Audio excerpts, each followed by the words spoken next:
injury updates? Yeah, N'Golo Kante is not fit, so the continuation of his ankle problem. So he won't be travelling with the French squad either. Had a conversation with Didier Deschamps, and we both agreed it was the best thing for him. So let's try and get him fit over the break. Pedro is not fit, and hopefully should be fit the other side of the international break as well.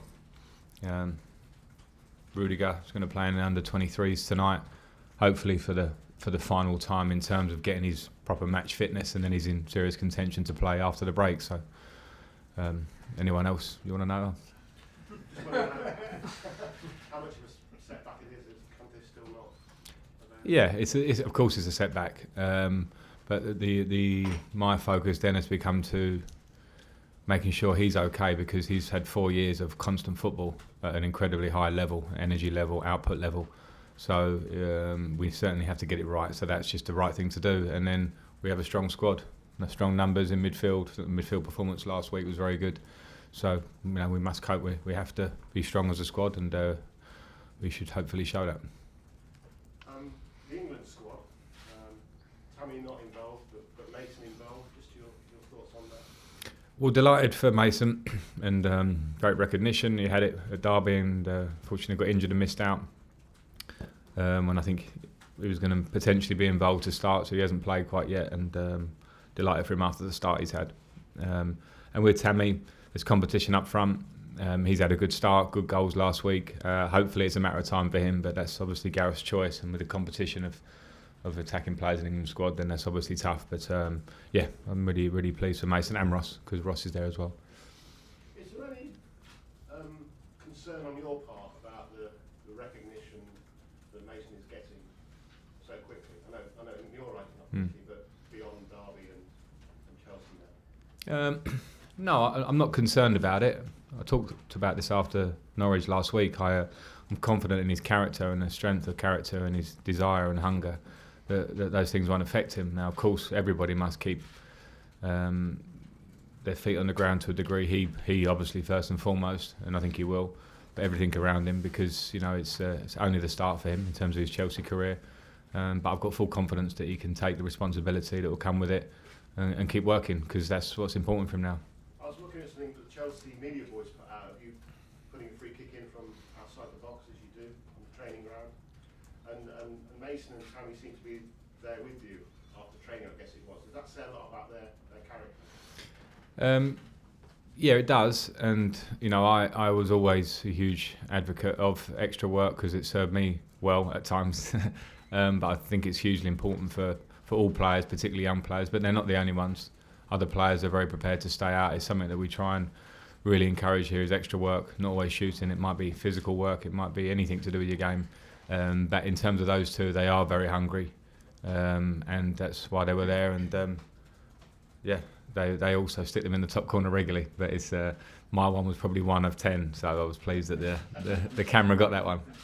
Fairly tough Champions League draw? Yeah, I think so. I saw the early reports were that all the English teams have seemingly had pretty good draws. There never is an easy draw in the Champions League. Where one team was a semi-finalist last year. Valencia, a very strong team always and dangerous.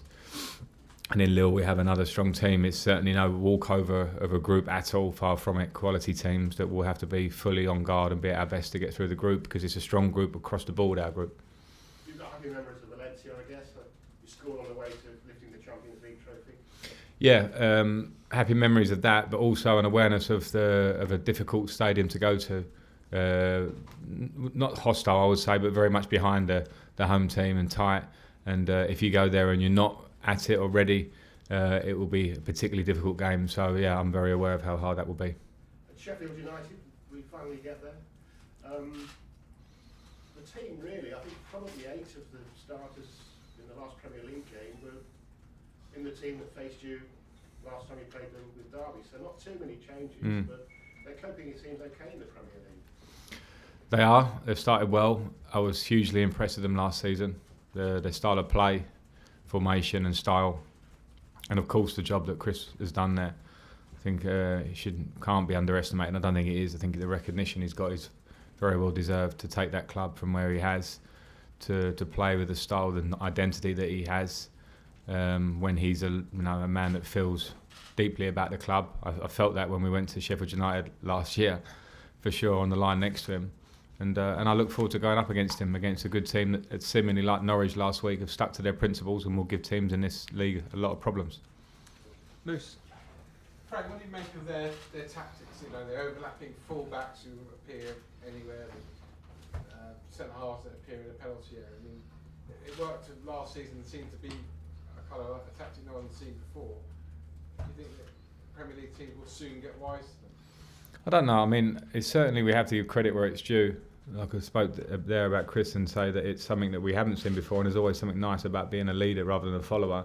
And I think that really caught the eye in the Championship last year and caught a lot of teams cold. And I really enjoyed the tactical battle going up against them twice, I have to say. So yeah, that is certainly something to applaud, and it gives you a lot of threats against you, and you have to try and work out how you can damage them from the way they play yourselves. In terms of the Premier League, we'll see whether they adapt slightly, how quickly teams will be able to adapt against their style. But from watching their first games, I think that there's not just a tactical edge to them in the way they play, but there's also a physical and spirit about their team, which I like. And I think that's been that may have grown slightly with the fact that they've trusted in a lot of those players that got them up. I like the style of that. I like the way that they've said, here you go, now go and prove it in the Premier League. And so far they are far from letting themselves down. Not that you were really under pressure, but last week would have lifted any kind of concerns off your shoulders, wouldn't it? Well, yeah, for a nice weekend, yeah, sure, because we need to win games here. We've been playing well in big parts of games and not getting probably what we may deserve, but that's the reality of the league. You can't keep crying about that because you need to win. So it certainly helped, not just myself, but staff who are working towards something, players that were feeling good about, I think, lots of things we were doing, not quite getting the results we did at Norwich. But as the dust has settled for that personally for me, I still think we have a huge uplift in that, because I've watched the game back. I know that there are lots and lots for us to improve on, and the players know that. So that's good. That's a good sign. We got a result. We played pretty well, but I believe there's a lot more, and now we do have the confidence of that win, but we can't rest on that, obviously. It's important to back it up. And finally from me, Mason called up yesterday, was great for him, great for Chelsea as well. James Maddison also called up, people saying, will they be able to play together for England? Where will Mason play? I mean, for someone who was in an England team where forever it was Frank Lampard's in the squad, can he and Steve Gerrard play together? Where will they play together? What would your advice be to Mason when he meets up with England? I can't believe you've gone Lampard Gerrard. I thought we've moved on. I understand the point. I think. It's a clumsy question. You understand the premise. Clumsy, I expect, but no, I think. There's been a lot of talk about my generation with England and ourselves, and we certainly won't delve back into that. But what I will say is, now sitting on this side of the fence, that we've good, intelligent players, and I hope we were intelligent players. But now, for instance, we played last week with Ross Barkley and Mason in the same team on the same side of the pitch. So there are lots of ways around it, and I think the modern player particularly is hopefully really good at taking on board information. And in Mason and in Maddison, actually, and it's not my place to speak so much about him, but we played them a couple of weeks ago and I was hugely impressed. I think you have two intelligent footballers that are adaptable, can interchange positions. So that's one for Gareth to sort out, but I'm sure there's ways of doing it. Okay, last two, Liam and then Nazar. Frank, Tammy Abraham's already had a lot to deal with this season with some of the abuse that he suffered and missing the penalty in the Super Cup. How impressed have you been with him as a person as much as anything, handling all of that as well as the pressure of competing for a starting spot in Chelsea? Really impressed, and I've said it the last 2 or 3 weeks. His character and how he dealt with the situation was brilliant in terms of the Twitter and the nonsense, and I spoke strongly about it, and but he's one that's dealing with it firsthand, so he's the person that has to rise above it, which is not easy, and he certainly did that in his response, because he has this character which is enthusiastic. He's a people person, the players love him, he trains with a smile on his face, but also a work ethic. So in terms of what I see on the outside and how he's reacted to that, and the competition of trying to get in to the first 11, I can't complain with. It's been brilliant. But back to Mason a bit and back to young players, that must stay and improve all the time now. Just about football. I mean, because it doesn't, 2 goals will not make or break. He has to now go, that's the start.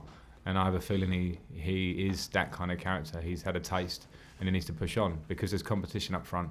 And I'm not playing young players for the sake of it. Tammy's playing at the minute because he deserves it, but he'll have to continue deserving it. Okay, last question, Zar. Hi Frank, we spoke about Timwe Bakayoko and Davide Zappacosta. I was just wondering if Robert Kennedy or any others are in that sort of category where they could leave the club before the European transfer window closes. It's a possibility. We are getting to the point now where the window is closing soon. I'm pretty clear on where my squad is, but they're our players as it stands. So we'll have to see how they both develop in terms of Bakayoko and Kennedy. Yeah, for sure, we'll see how it goes. And Mount's okay from last week? Yeah, Mason's okay. It was more of a dead leg, like a kick, so he's fine. He's been training.